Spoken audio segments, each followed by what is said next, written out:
I wanted to talk about essentially what is a generalized problem. I think it's only come to my mind because of my discussions with people in the Venus Project or proponents of it. And it comes to the fact from what I see as a complete lack of understanding of the word science and really what evolves into what Hayek would call scientism. And to explain for people who are proponents of the Venus Project and people who love science in general but aren't quite educated on how the sciences really work, scientism was a word coined by Hayek in his observation that there were many economists in his day, and still are today, where they will try to emulate the natural science method, of falsification, experimentation, laboratory kind of constraints, statistical analysis, dependence upon for the formation of their theories. And this natural science approach to economics, although looks like it should be the way you should do it because there are seemingly empirical bases for some economic principles, in practice, it doesn't work out.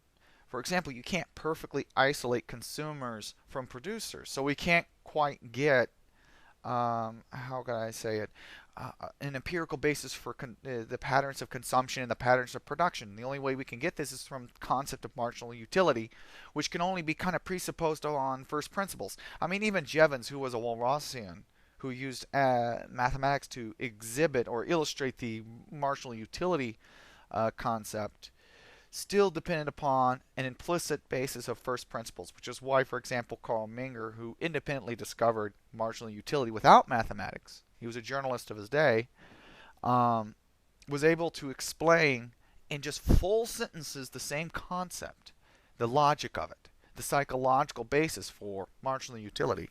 And so, even without mathematics, you can still come up with marginal utility.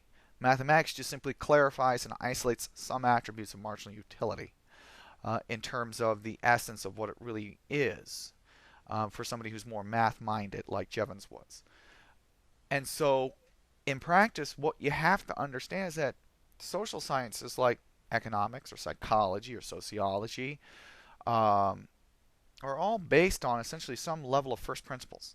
Now, some of these first principles may have a basis in, say, a material substrate basis, such as in the case of economics with marginal utility, where a person doesn't want one more product or one more unit of a product.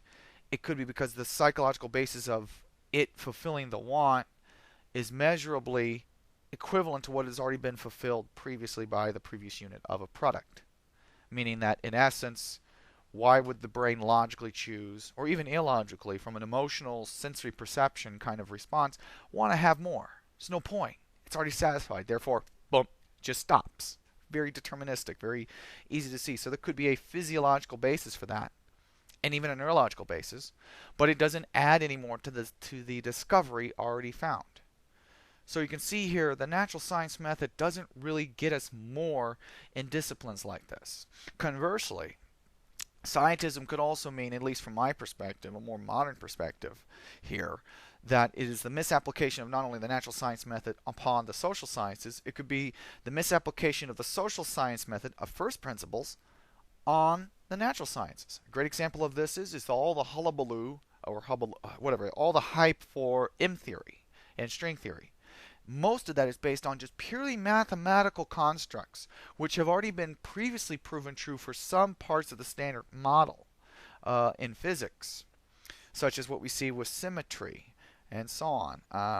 And what they were trying to do is trying to extend all of those constructs which we use in other parts of physics to justify, and not only were proven right later in experimentation, for other phenomena to then explain and justify a much more beautiful, mathematically so, ensemble of unifying these things.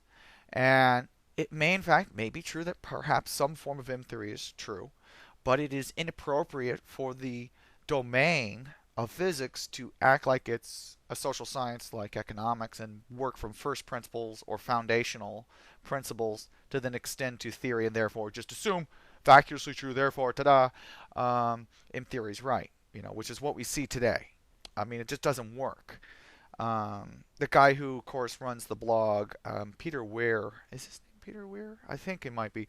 Um, he does the blog Not Even Wrong, and he talks about this. He just sees that there's so much presupposition on part of M theorists that therefore it's it has to be true because all the mathematics that's behind it has been proven true for other phenomena and other parts of physics, and it doesn't work like that. He points it out just simply. And as well as experimentally, he points it out. Like many of the work, many of the like the many of the other linear accelerators have been showing none of the numbers that M theory has been saying. But anyways, the general point is what I see, at least with the layman or the layperson out there who sits outside and looks at sciences in general, like computer science and so on, they need to understand it's a science because it is an exact discipline. It follows an exact organizational structure with its knowledge. This is why computer science is a science. It's a logical science, just as all disciplines of mathematics are. And you have all these other social sciences that deal with the dynamics of individuals, of agent driven systems, essentially, which happen to be composed of us, human beings. And physics deals with the natural sciences, which are essentially, it's kind of a misnomer to call them natural. We should call them the physical sciences of chemistry, of physics, of biology, which deals with physical systems and how their substrates interact with one another in different domains and even in the subsets and so on. And they follow very nice, neat organizational patterns of knowledge. That's all really science is. It's just that each science has its own domain and its own methodologies. And I think if people would actually understand this and be actually properly educated in the actual nature of science, perhaps things like what we see with the Venus Project, where people say, well, this isn't scientific because it doesn't follow the natural science method, which I see a lot of people who are supporters of the Venus Project try to tell me.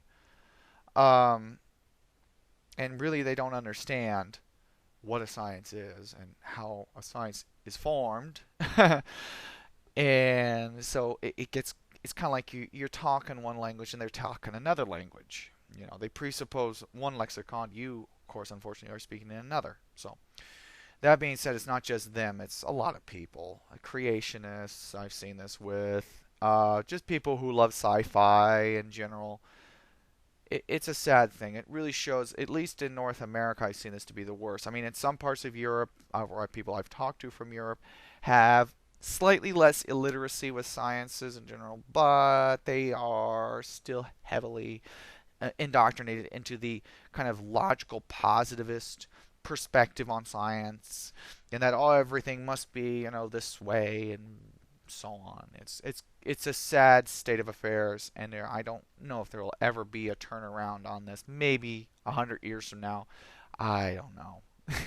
All I know is that hopefully this video will open some people's minds to actually understanding what science is and is not.